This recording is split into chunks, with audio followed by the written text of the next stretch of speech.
আশিক চৌধুরীও তো বিনিয়োগ করে ফাটাই ফেলতেছিল সমগ্র বাংলাদেশে, বিদেশি সবগুলোকে প্লেন ভর্তি করে নিয়ে আসছে, কেউ একটা বিনিয়োগ হয়েছে?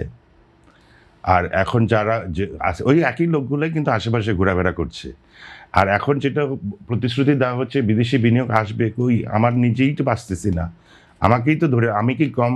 আমার দেশে যে স্টিল মিল হয়েছে যে ক্যাপাসিটিতে, এটা বিদেশিরাও ভাবতে ভয় পায় যে এত বড় ক্যাপাসিটি। আজকে ওরা কিন্তু গ্যাস পাচ্ছে না, তাদের পাওয়ার নাই, তাদের প্রোডাকশনও নেই, তো বিদেশিরা কোত্থেকে আসবে? Optical brightener photo catalyst active granule সমৃদ্ধ বসুন্ধরা পাওয়ার ওয়াশ, ঝলমলে কাপড়ে ফুরফুরে মন। বিদেশিরা এখন কেন বিনিয়োগ করছে না?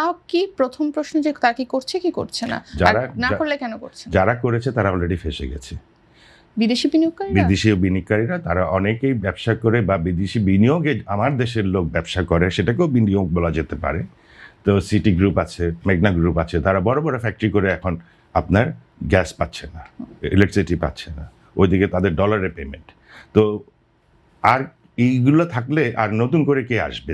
এগুলোতেই তো শুরু হবে যে কে সফল হয়েছে, কে ব্যর্থ হয়েছে। এখন কিন্তু সব ব্যর্থ, সবাই ব্যর্থতার লিস্ট বড় হচ্ছে, সফলের লিস্ট আমি দেখতে পাচ্ছি না খুব একটা।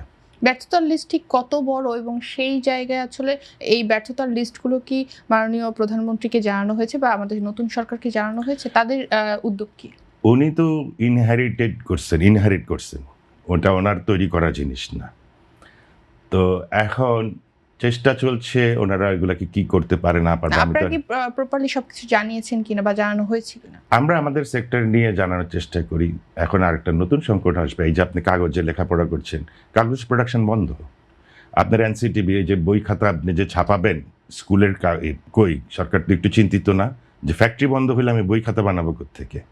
তো এইভাবে যে কোনো সেক্টরে হাত দেন, সংকট কিন্তু আসতেছে এবং এটা প্রকটভাবে আসবে।